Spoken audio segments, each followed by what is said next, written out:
that walketh not in the counsel of the ungodly, nor standeth in the way of sinners, nor sitteth in the seat of the scornful.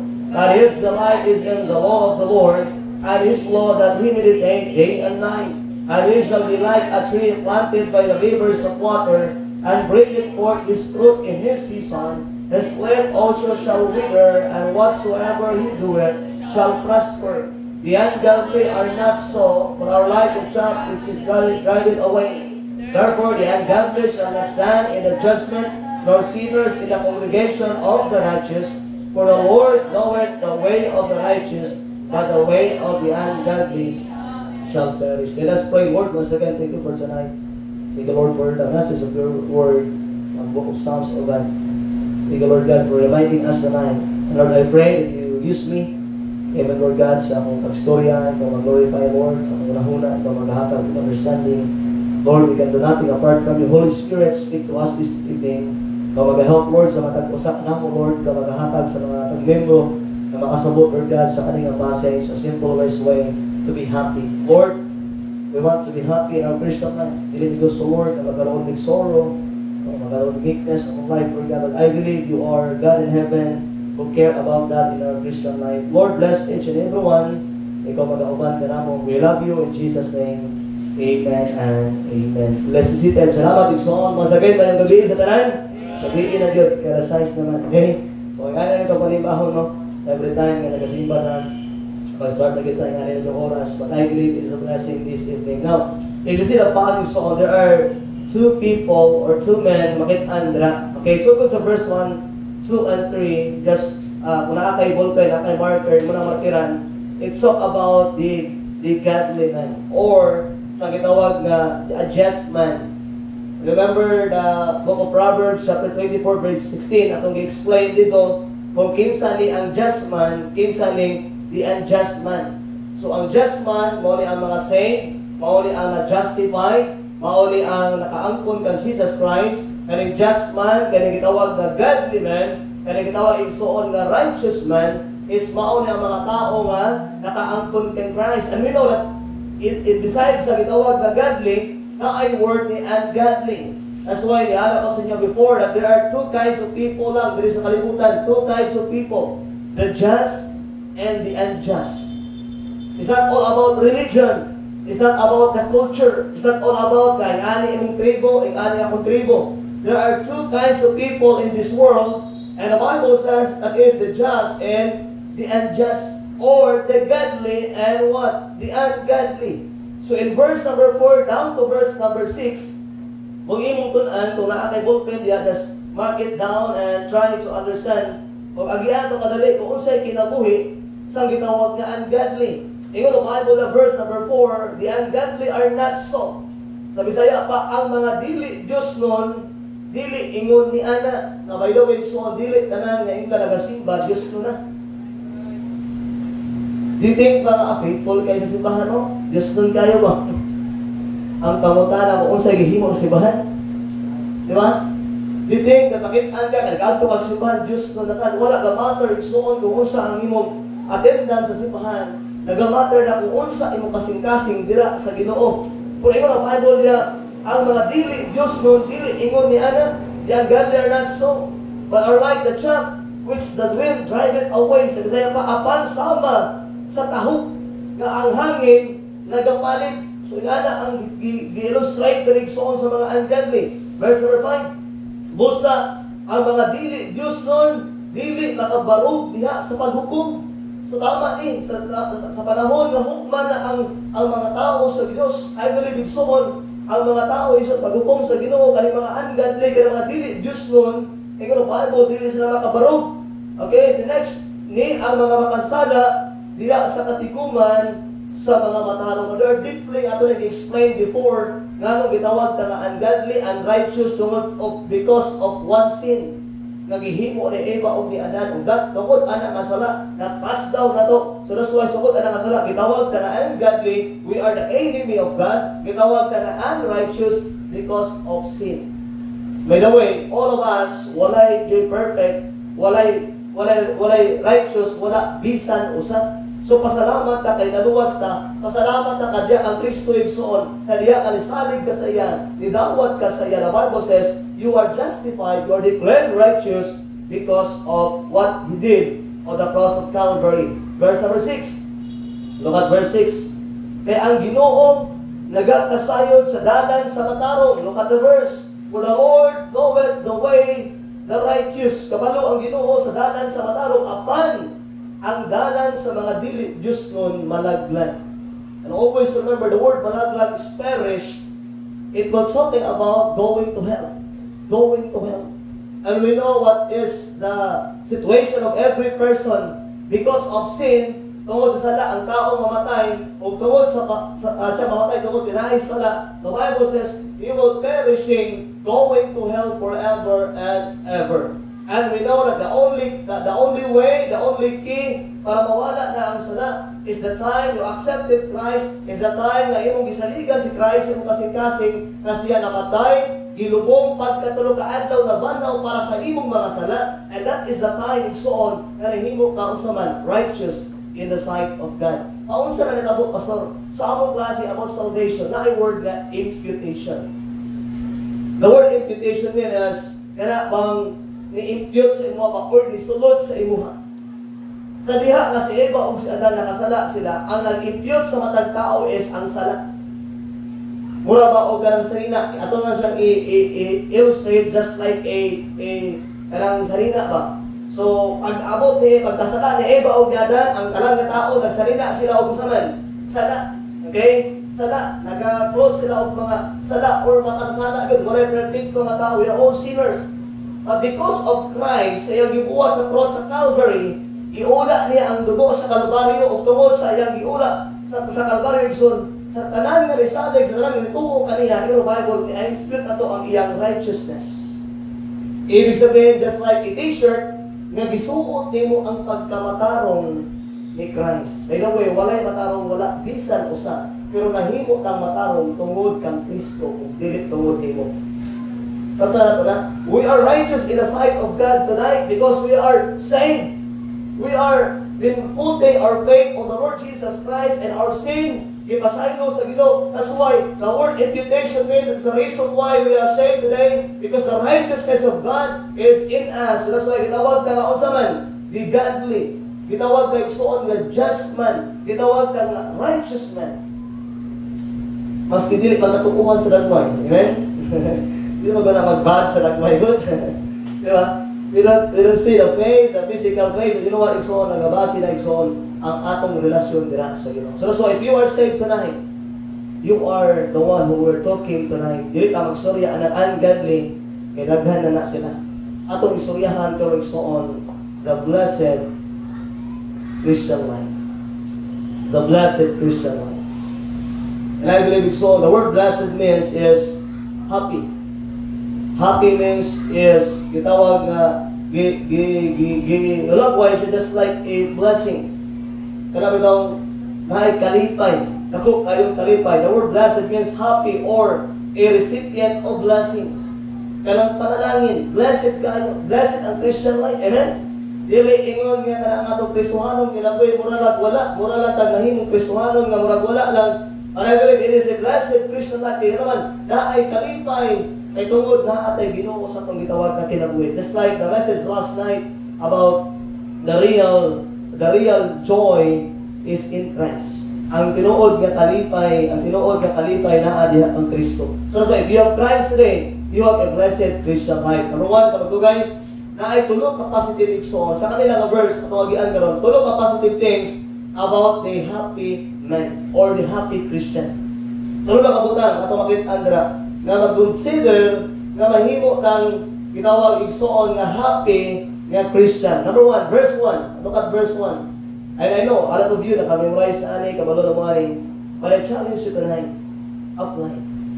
Yes. It's not all about learning. It's not all about alam itong nakadumog ta, hearing, naka-learn lang ta, but we don't apply our life. Mula usahay ang Biblia dili na himong banaan tungod kay wala man ta himong banaan. Look at verse number 1. Look at verse number 1 and the number 1 point.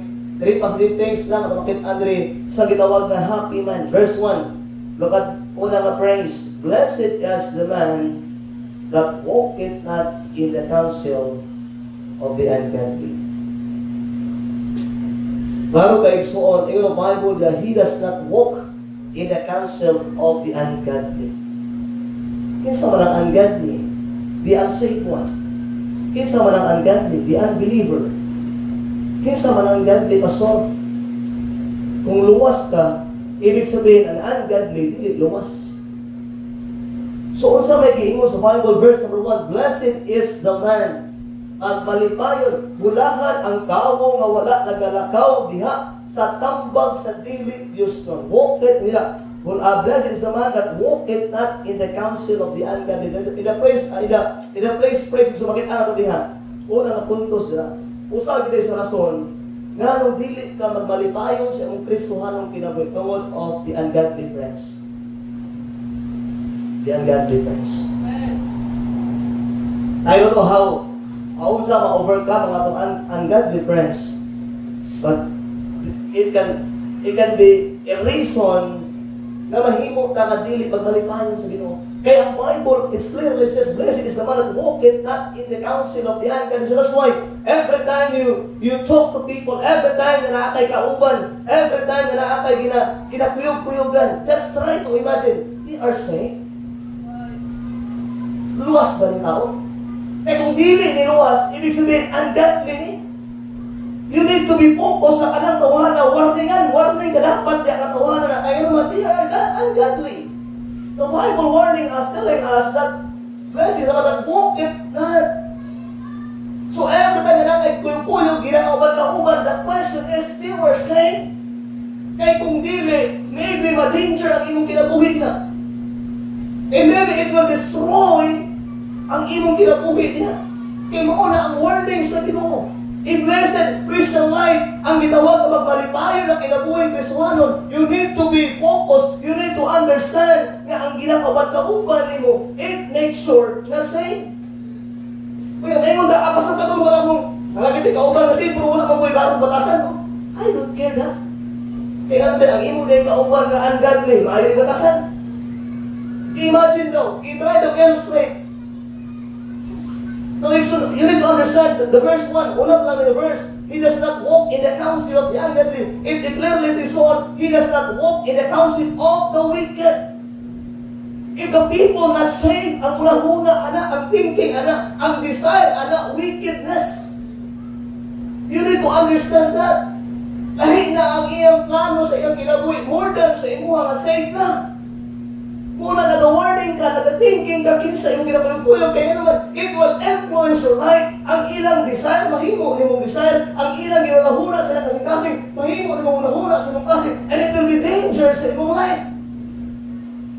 Kaya naman, pag-abot sa simbahan kung ang Ginoo mo, kung masturya mo, it will be mahimo ni mong kalaban ang Diyos. Kaya naman, kaya kay kante, na gusto niyo makauban everyday. And you know what? It is a warning for us. He does not throw in his lot in the wicked. He does not participate in their projects, design, deeds, and activities. Look at this. Dapat, kung imong isip mo ng walk in an ungodly, you need to understand na kung isip mo kuyog mo, you need to, dili ka mo participate kung usay kinahimo niya. Kung wala ko nagaranta kung usay kinahimo mo everyday, pero the Bible telling us kung usay dapat nato kahimon. Walking not in the counsel of the ungodly, ibig sabihin ng son, he does not participate in their project, even in their projects. Kung project sila king-aning nga butang, dili ka mo participate, tinganugan ka maluta, ang ilang desire, is what? Wrong. Ang ilang motive, ang project is wrong. Ay, sa iyo college school, but ang ilang tanuhan na buhaton, for project. Kung saan project ba ang ilang ihimo? Agaglaan? Mag-build of grupo, gang, ano ba, sama? I don't know what kind of project. Design this or activities. You need to be careful of that. Tingnan naman, para mahimo kang magbalipayon ng Kristohan is that God's desire na tanan yung mga katawan niya mas magbalipayon. He does not seek their counsel or advice. Dili yun talaga pagkaroon ng problema. Kaya pareho ang galing mo teenagers, ungodly siya, godly ka. Kung ikaw ang nag-struggle sa iya, may kayo og advice, do you think they have a right advice? Just try to think that. You need to understand that that kind of person in Bibukulong, he is ungodly, unrighteous. He is the wicked one. Ay, pastor, butan man siya. Maayo. Yes, tinuod man. But you always remember, kung kinsa ang gina-istura sa Ginoo at the time, yung Bible, buwan ay katao, may godly o ungodly. If we are not saying, he is ungodly. I don't care kung butan siya. I don't care kung unsa siya kamaayo sa eskwelahan, sa trabahuan. But I'm telling you, so there are two kinds. Make sure they are saved. Kaya imong ginakuyog-kuyog, imong dahil sa seek that counsel or advice, is lang. Kung mga ayaw mag-advise, ayaw lang po sa mga ungodly. Kung sa may advice na sinima. It will be cause of rebellious. It will cause of bukang na dili ka malipay. It does not go by the follower's suggestion.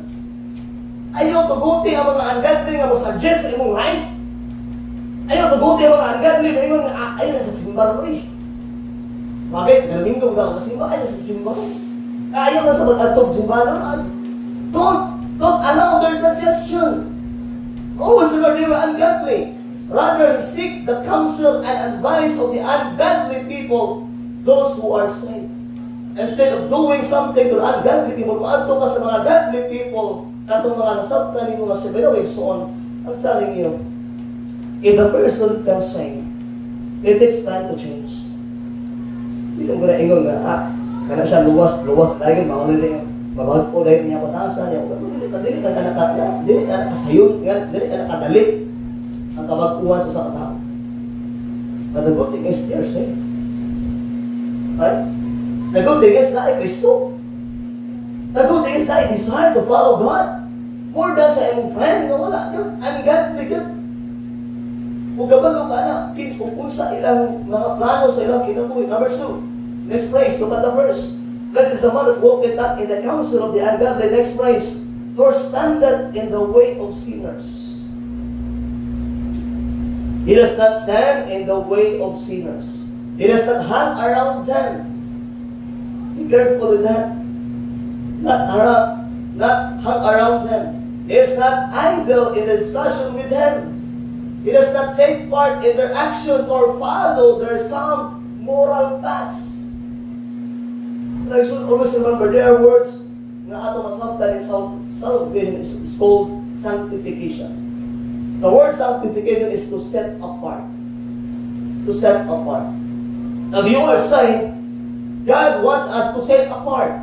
Kung sa Ginoo nga magkaroon ta og lahit na dalan, lahit na pamaagi, and God wants us dili ka mo follow sa mga ungodly, dili ka mo follow sa mga butang sa kalibutan, and that's why He does not stand in the way of sinner. In that verse number 1, nor standeth in the way of sinner. Dili mo barog, okay? Sa mga dalan, sa mga makasasana. He does not hang around them. He is not idle in discussion with them. Tayo mga discuss nila sa istoryahan, pasali ka, magigay na lang ganyan. Yun naman at is i-ungodly, ang istoryahan ka, mga ungodly, di kayo. Wala ilang istoryahan na. It's all about people against people. Number 3, tulungan may capacity 3. He does not sit in the seat of the scornful. Verse number 1, Ingon that, nor standeth in the way of sinner, nor seated in the seat of the scornful. That is, he has no fellowship with them in scorning. What is the word scorning? The scornful means, yung sa Bisaya, ako talawon, this is verse number 1, ingon sila, mayo biton. Scornful. Sabay, mas dali nga, diba? Tama ba? What's the word mayo biton? Kanang may istorya o mga di, mga istorya, saba? Ang naay kasaway, ginawayon, o saba? That is scornful. That is, he has fellowship with them and scorning. He does not criticize either by talking or by listening to criticism. That is the word scornful. So, na mga gitawag niya, nor seated in the seat of the scornful. Next phrase, and he does not give his tongue or his ear to criticism. The word scornful here is a very interesting word. It used by David only one time, but gigamit ni Solomon for several times. Look at Proverbs chapter 1 verse 22. Look at Proverbs 1:22. Panautihon, Kapitulo 1, versikulo 22. The word scornful means, gigamit ni David almost one time, in verse number 1 lang, chapter 1, but Solomon did gigamit na nga word for many times, chapter 1, verse number 22. Ato basahon sa bayit tanan. Love, ready, start, begin. How long, ye simple ones, will ye love simplicity, and the scorners delight in their scorning, and the fools hate knowledge. Kasi mga mga suot niya, kadugay, kamong mga yano, mahigugma sa pagkayano, o ang mga mayubiton malipay diha sa ilang pagkapangyubit. Yung mga istorya siguro na dili mauyot. Mao siguro yung meaning and scornful dili. Ay sa mga verse 3:34, chapter 3 verse 34. 3:34. Solomon used scorners sa kanyang praise. Surely the scorners, but give it grace unto the lowly. In level of sa siguro siya nagayubit sa mga mayubiton, apan siya nagahatag og grasya ngadto sa mga mapaubsanon. Sa mga verse 13:1, Proverbs 13 verse 1. Kung nakatay bulletin, sulat na lang mo na about scorning or scornful, scorning. Okay? Chapter number 13 verse 1. Look at the praise. The Bible says, a wise son heareth his father's instruction. Look at this, ha? Grabe the wisdom sa Solomon. But his scorner heareth not rebuke. Tingnan ang Bible, ang usa ka maalamon nga lalaking anak nagapaminaw sa pahimangno sa iyang amahan. Apan ang usa ka mayubiton wala nagapaminaw o pagbadlong. So he does not sit in the seat of the scornful. Balik to chapter 1, the book of Psalms, chapter 1, verse number 1. Atong basahon sa baytanan. 3 positive things about the happy man. Kung yung makita na so on, blessed is the man that walketh not in the counsel of the ungodly, nor standeth in the way of sinners, nor sitteth in the seat of the scornful. Verse 1 and so on, ori ang imong timan-an, kung gusto ka mahimong magbalitayo na kasuhanon, apply this verse. I know dili sayo, kasi noon, you grew up sa mga gitawag na a lot of friends na nakailan mo. Sa grade 1 pa lang, kauban na nimo sila. Grade 2 pa lang, grade 3, you're enjoying your time. Hangtod ka, save ka, sila wala. And until now, uban-uban nag-apon mo. And until now, uban-uban nag-apon mo. But, I believe, ma-realize hindi mo na, every time makauban nimo sila, there's something wrong. There's something wrong. Because we know that they are ungodly, they are unsaved. Natuwino na sila dili saved, ikaw luwas. Kabalo ka nga sila, lahi ang ilang ginapangandoy sa kinabuhi, lahi ang ilang ginadesire sa ilang heart, lahi ang ilang ginaplano sa ilang kinabuhi. But ang imong plano, wala na. Kaya naman, ang Ginoo na nagaplano sa imong kinabuhi. And sometimes, it is hard to follow God's plan because we look sa ilang mga plano. O sa'yo, may ngon ka, mas okay man itong plano nila, no? It's easy to forget the plan of God in your life because you see the plan of your friends. And that's why ang Biblia, ang punong sa ilo is it'll be given us, and then sometimes mo siya ang batayan. Ano yung batayan to? Yes, for a moment na nagkauban mo, you're enjoying. Yes, nalitay ka for a little time. For a little time. But the conscience in your heart, I believe, mas sinatulog, mas kabalo ka na nahimo kang balik. At ubangan sa Diyos. Oo, may madala sa mga amigo na tumahan natin. Mauna ang ilang ma-influence sa itong kinabuhi. Instead, kung malipay ka sa iyong Christian life, hindi na. Imbes na blessed, matawag ka ng blessed Christian life, di na why? Because wala na itong itagaan ng separation ang atong kinabuhi sa kanan ng mga tao na atong kinabuhi.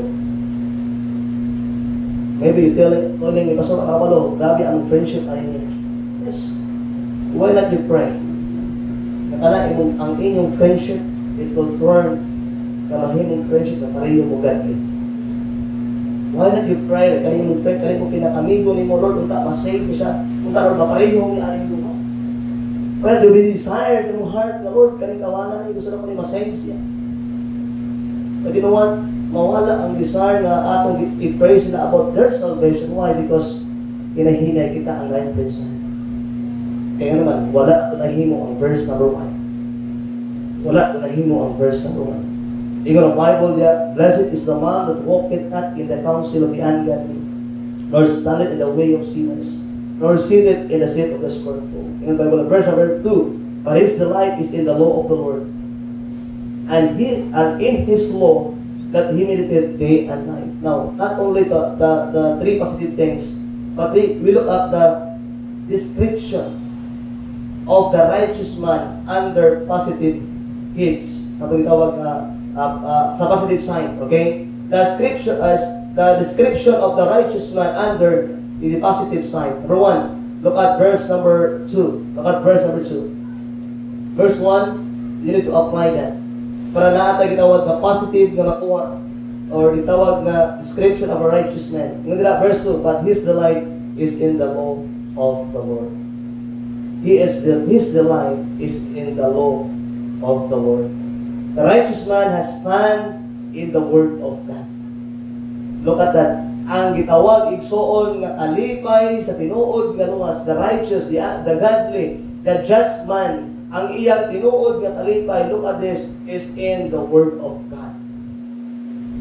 The question tonight, are you still happy hearing the Word of God? Now, by the way, igsoon, if you are not happy reading this book, or even naakasimahan, pero wala naging pakialam si mo, dili naging kay ka maandog sa pulong sa Ginoo, dili ka pastor. So every time na madunggan ng pulong sa Ginoo, kung wala naging, dili naging kay nimo, di na kaginahan, ang imo na wala, sige, ako, may istoryaw na pastor ni, sige na nakareklamo sa madunggan sa pulong sa Ginoo, ikaw lang paminti ituko, ikaw lang paminti, wala kay kalipay hearing God's word. Be careful, so. There's something wrong with your life. There's something wrong. Kaya yung Bible verse 1, and in verse 2, but his delight is in the law of the Lord. Ang iyang kalipay naa sa pulong sa Diyos. Naa sa pulong sa Ginoo. Kung tinuod tayo igsoon nga kasuanon, if we are righteous, our fun, our happiness is in the Word of God. He rejoices in the Word of God. Nagakalipay, hearing, reading His Word. The Word of God is not just as a necessary evil or something to endure. He delights in it. He relies in it, and he loves to read it and study it. Now, so is the righteous description of a man na usa ka amatarong, usa ka tao nga luwas. He is happy. He is have fun reading His Word. He has ginawag na joy listening the Word of God. That's why so if there's something wrong sa itong kinabuhi, kung antong simbahan, dito wala kay kalipay, maminaw sa pulong sa Ginoo, kay abi nimo, ikaw lang paninti ang ipaigo ni pastor, abi nimo, ikaw lang ginapaigo sa imong Sunday school teacher, and then imo na rin diliginahan ang aring pulong sa Ginoo, and something so nahihinay, di na ka maantong simbahan. Because our real happiness is peaceful. Verse number 2, but his delight is in the law of the Lord. Ang iyang kalipay na sa pulong sa Diyos. That's why be careful. Kasi kung enjoy na kayo pa sa imong mabagada o niya kaning libruhan ni, kaning bibliyahan ni, wala kay kalipay diri.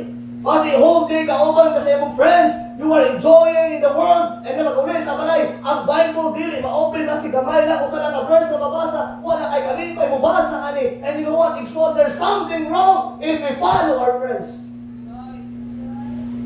Mawala ang inyong kalipay sa pagtuon sa pulong sa Diyos. Mawala ang inyong kalipay. And a good thing so on this morning, this evening, the description of the righteous, his delight is in the law of the Lord. Pasalamat tayo nga every time na kasimbahan, ina-apply ang Bible. Pasalamat tayo so on every time na sa imong balay, kakabasa ka sa pulong sa Ginoo. You know what? There are many churches today, even the Bible, wala sila kamot.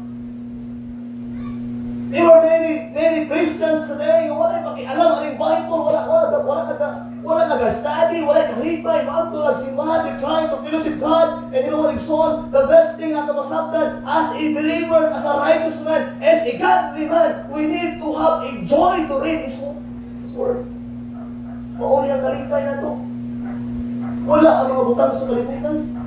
We can enjoy the things of this world. Kano nakakita ang kalipay sa kalibutan because gi-introduce sa imong friend. Imong friend na ungodly. Imong friend na dili luwas. Ang friend mo nga dili believer. And that's why you can enjoy the things in this world. Full na kayo ka sa mga bukang sa kalibutan. Puno na kayo ka sa mga bukang sa kalibutan. And then, pag-abot Sunday, iwalihan ka sa pulong sa Ginoo. And then, bibilius ka. Because what na pulong sa Ginoo, makasulod sa mga kasitaso, yung puro na kalibutan nun, ang naas sa mga kasitaso. You wonder why you struggle.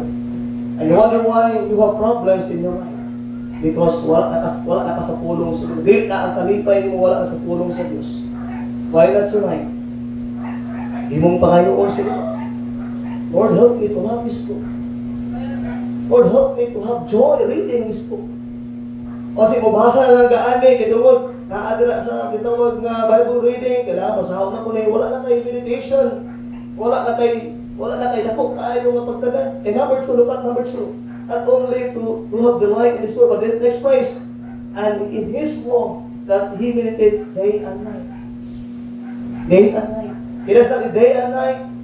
The word law means is, probably does not mean only the law of Moses, but all of God's law as made known to man in any way. Look at Joshua chapter 1 verse 8. Joshua 1:8, familiar verse. Patatuan na ito rin, kasi nakalimot na kaani. Kasi daghan na kayo ka o binumula sa kalibutan, daghan na kayo introduce ang imong mga classmates sa imo, daghan na kayo siya daghan na kayo og mga gipang tanong ang mga ungodly friends sa imong gitawag at tinago inarimta nimo ning chapter 1 verse 8 sa book of Joshua. So unsay giingon niya? Kasi wala na kay time sa imong Bible reading, wala kay time sa imong Biblia, kaya nun puno na ka og mga advice sa imong mga ungodly friends because you don't follow the verse number 1 sa imong kinabuhi. Look at verse 8. Ato basahon sa white na restart begin. This book of the law shall not depart out of thy mouth, but thou shalt meditate therein day and night, that thou mayest observe to do according to all that is written therein. For then thou shalt make thy way prosperous, and then thou shalt have good success. Now, if so on, always remember this: a good success, maabot sa imong kinabuhi, mahimo kang prosperous. But kailangan mo ang word na meditation. Meditate daily. Meditate the word of God day and night. Look at Psalms chapter 63. Look at Psalms chapter 63 verse number 6 about meditation of His word. Now, so importante ganing tawag na meditation. Huna-huna kanunay ang pulong sa Ginoo. I-meditate day and night. I-apply sa imong kasing-kasing sa imong huna-huna. 63 verse number 6. Basahan na ko sundila sa imong mga mata. The Bible says, sa diha nga ako mahinumdom kanimo ngana sa akong higaanan, og mamalandong kanimo diha sa pagtukaw sa kagabion. Ibig sabihin ng day and night. Meditation, day and night. Sa mga verse, mga kapiyan, Psalms 119 verse number 15. Psalms 119 verse 15. Look at Psalms 119. We know that Psalms 119 is referred in the God's Word. We have status. Itawag yung soon diya ang law of God. Itawag na commandments of God. That is the law of the Lord. Ibig sabihin, mauna ang pulong sa Psalms 119 verse number 15. In the Bible diya, I will meditate in thy precepts. The word precepts is the Word of God. Ako mamalandong diya sa imong kalagaan, o pagbaton o pagkahod ngadto sa imong mga dalan. 48, Psalms 119 verse 48. Just mark that in your Bible. Di na ito magdugay because of time. 48, Psalms 119 verse 48 is abrihin mong Bible palihog. Para kay guidelines sa mong kinabuhi. Don't just like go to church and then listening lang. I challenge you, open your Bible every time you open a verse. Kaya mo na makatabang sa inyo. Dili makatabang. Sorry na pastor doon. Ang makatabang sa mga every verse na itong ginaabrihan. Verse 48, my hands also will I lift up unto thy commandments, because I have loved, and I will also meditate in thy statutes. Sa paka-verse, look at Psalms 119 verse 78. Verse 78. Wala pala itong verses about meditation. Kaya importante soon ang itawag na pag-meditate sa pulong sa verse 78. And now we start again. Let the proud be ashamed, For thee dealt perversely with me without a cause, but I will meditate in thy precepts. Always, many times, ibalik-balik sa Ginoo, igsoon about ang pag-meditate sa pulong sa Ginoo. Verse number 97, 1 Psalms 119, verse 97. Bukangin ka sa inyo ang Bible, ako sa balay niya, basahan ang word ng meditation para maka-learn ka about sa pulong sa Ginoo. Verse 97, Oh, how love I thy law! Oh, how love I thy law! It is my meditation all the day. Kinsa ang ginameditate na ang pulong sa Ginoo. And the Bible niya, iyang ginameditate all the day. Now, so he meditates it constantly. No, dili lang pila lang ka days, but constantly. Constant meditation in God's law has characterized all great Christians. Ang tanan nga nag-meditate sa gitawag na pulong sa Ginoo, ang characterize na niya gitawag na usaman great Christians. Number 3, because of time, God's promise to the happy man. Look at verse number 3. Psalms chapter 1 and verse number 3. Muna rin ang last na points nga ato makita. Number 1 is the positive things about happy man. Number 2, the description of a righteous man. And number 3, so on, God's promise to the happy man. Verse number 3, and he shall be like a tree planted by the rivers of water, that bringeth forth his fruit in his season. His leaf also shall not wither, and whatsoever he doeth shall prosper. Number 1, so on sa God's promise to this happy man. Number 1, he is planted. He is planted. Look at verse number 1. Verse 3. And he shall be like a tree planted by the rivers of water. The comparison of Son of Man to a tree is frequent in the scriptures. Especially, it is true in Job sa iyang kinabuhi. It is of course in Numbers 24 verse 6 po, and frequently a prophet planted. An interesting word, God wants people to be stable, not fly by night nor lipat. So always remember this, he is planted. Dilita, matarong. We are strong, we are planted by God. Number 2, he is productive. Look at verse number 3. He is productive, not only he is planted, but also he is productive. Verse 3, and bringing forth his fruit in his season. Na ay tawag na bunga. A happy man produces. Na ay tawag na productive. You are a productive man. Kung nagkakalipay ka, nag-enjoy ka sa Christian life, that bringing forth his fruit in his season. Number 3, look at the phrase, look at the last phrase, and his lips also shall wither, and whatsoever he doeth shall prosper. He is a perennial. His lip also shall wither. He is like an whose lip feedeth, but he is like tree whose lip never withers. In other words, he is predictable. He is steady. He is even. He is steady son. That is a promise of God. He is steady. He is productive, and also he is planted. For the last son, at the Bible, in the book of the last time, in the book of Psalms 92. Psalms 92 verse number 12 down to verse number 14. Mahuman ako din. Psalms 92 verse number 12 down to verse number 14. And I will read this, and then paminawa na sa mga dunggan o latawa sa mga mata dira sa mga Psalms chapter 92 verse 12 down to verse number ato na apil ng 15. Okay, verse 12. The righteous shall grow like a palm tree. He shall grow like a cedar in Lebanon. Those that are planted in the house of the Lord shall flourish in the courts of our God. Verse 14. They shall still bring forth fruit in old age. They shall be fat and flourishing. And verse 15. To show that the Lord is upright. He is my rock, and there is no unrighteousness in Him. Now, yung son, kung sa'yo napasabot ni David, ang matarong daw mulambo sama sa kahoy nga palma, siya mutubo sama sa usaka sidro diha sa Lebanon. Kadtong ibang anom diha sa balay sa Ginoo, mulambo diha sa mga hawanan sa atong Dios. But look at verse number 14. They shall still bring forth fruit in old age.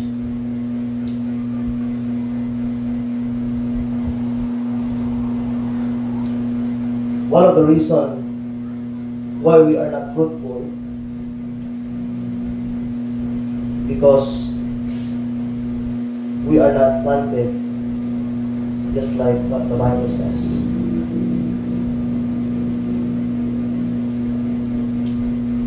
If we have the promise of God that He is planted, I believe we are so very productive. But if we understand nga ang Ginoo is so just like a tree, look at verse 13, katong ipagkanong diha sa balay sa Ginoo, mulambo diha sa mga hawanan sa atong Dios. Sila sa gihapon magdala og bunga diha sa katigulangon, sila mahimong kambog o malambuon. Maybe one of the reasons why dili ka mahimong fruitful, it may be our ungodliness. Dili ka mahimong strong, steady, or even if okay ka sa church, and then lahi ang ginakauban sa Diyos. And maybe it is hard. Yes, you know what? Wala may sayo sa Christian life. As I said, ang sayo lang sa Christian life, kung si sayo sa kailangan Kristohanan, ang imo rin yung kaluwasan. No. Ang pinakasayon sa imong kinabuhi, kinakabo, ang kaluwasan na. Pero ang atong pagpanginabuhi, dira sa Ginoo, mauna ang pinakalisod na angay nato ang grasya, kailangan nato ang kaluoy, kailangan nato ang litawag na kahong sa Diyos. Hope tonight we understand the happy life, the blessed Christian life. Maybe tonight there's something God telling us na atong isurrender sa iya. The great promise that God given this man, whatsoever he doeth shall prosper. Whatsoever he doeth shall prosper. Kung sa imong himuon, if you follow God in your life, you'll be prosper. And whatsoever he doeth, he shall prosper. Is one of the great promises of the Bible. A person can prosper in everything he does. These 5 conditions must be met, and God's promise will be kept. Hope it's so on tonight. Ang atong pangandoy yung mahimo ka prosperous. Dili ka mahimo if there's something makababag sa atong Christian life. If there's something makababag sa atong Christian life. Hope tonight, atong i-apply ang kinabuhi sa usa ka magmaripayo, usa ka blessed na kinabuhi ng Kristohanan. Ang positive things about the happy man, the description of righteous one, God's promise to the happy man. I hope this evening, whatever God is in your heart, let the word works in your heart tonight. Let us pray, every hand bowed, every eye closed. Pinahon ang ulo, ipiyong ang kamatahan. Tonight. Father in heaven, Lord, salamat tonight. Salamat, Lord, sa imong pulong na always nagaparimay ka. Lord, tonight, kung naamay mga bagay na maoy makababag, Lord, na mahimo in productive, Lord, mahimo in Lord God, na abungahon na Kristohanan. And we ask wisdom, we ask peace, Lord, sa among kasing-kasing tonight. Let your word, O God, na pabilin sa among kinabuhi. Lord, many times, dugay na kapanahon, Lord, kabalo ni ani nga verse. Memorize na mo from verse 1 down to verse number 6. But for tonight, we have been asking na ma-apply na mo sa among kinabuhi. Dili na mo ni mahimo kung wala imong tabang. Dili na mo ni mahimo, Lord, kung wala ang imong kaluoy o grasya namin. Lord, we've been asking tonight that kung naamay na nga tao, Lord, na among ginakauban-uban, help us, Lord, to have discernment, Lord, to be warning, Lord, na pwede rin ka, Lord, gadyaan sila. Hindi rin kayo i-follow ka na mo sa among kinabuhi. No matter what happened in our lives, we start following you because mauna ang imong kumbuton sa among kinabuhi. Lord, we surrender everything in your hands today. We love you, Lord, in Christ's name. Ay, so on, pwede ko sa ulo, biyang sa mata.